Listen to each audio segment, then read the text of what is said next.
La reducción de la pobreza fue mínima en el 2014 a pesar de los programas implementados por el gobierno, según los datos revelados por la encuesta permanente de hogares 2014.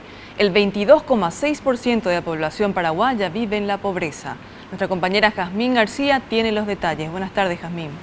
Buenas tardes, Cintia. Efectivamente, y también debemos señalar que la pobreza extrema en las zonas rurales incluso se incrementó levemente, no así en las zonas urbanas, donde sí se produjo una disminución. Como bien decías, esta encuesta revela que el 22,6% de total de habitantes del país, aproximadamente 1.500.000 personas, están en condición de pobreza, es decir, que exceden alimentos y algunos servicios, pero que ya no les queda para más nada. Inferior al 23,8% observado en el año 2013. No obstante, los resultados también indican que en el 2014 la pobreza extrema afectó al 10,5%, es decir, alrededor de 710.000 personas, un 0,4 puntos porcentuales por encima a lo registrado en el 2013. En términos absolutos, esto significa que el mayor número de población pobre se encuentra en el área rural, albergando a cerca de 870.000 personas en tal situación, en tanto que en el área urbana el número de pobres suma 659.000 personas. Esto es lo que decía al respecto José Molinas, ministro de la Secretaría Técnica de Planificación. Esto no es algo tan matemático, porque como sociedad tenemos que tener en cuenta que siempre se ha querido reducir la pobreza y del 97 al 2011 nos hemos quedado estancados en 18%. Cuando bajó del 18 al 10, la pregunta era, ¿volverá a subir? La respuesta, un año después, es no volvió a subir. Los números son similares, por una parte. Eso no es una mala noticia, por una parte. Por otra parte, continuamos estando cerca de cumplir un objetivo que nos trazamos de reducción de pobreza extrema en 50% con nuestra línea de pobreza nacional.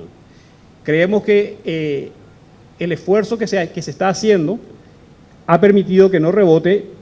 Por una parte, ha dado una contribución, por más que si es que aquí hay que destacar quién se lleva los méritos, son los pobres extremos, porque con su trabajo es que mantienen esta situación, la vulnerabilidad.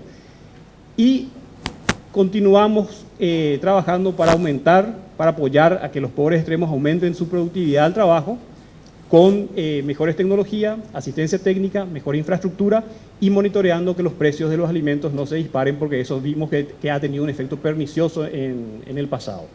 El hecho de tener población que no puede todavía adquirir su canasta básica de alimentos implica que como sociedad tenemos que continuar trabajando cada vez más para llegar a todos los hogares de una u otra manera que están en esta condición. Y eso implica que tenemos que continuar trabajando para fortalecer la asistencia técnica en calidad y en cantidad, la incorporación de tecnología en el campo, en cantidad y en calidad, mejorar la infraestructura rural en forma creativa. Todavía en un país líder en producción de alimentos, tener cerca de más del 10% de población que no pueda tener la canasta, implica que tenemos que como sociedad continuar trabajando más coordinados, cada vez más coordinados y cada vez más intensos.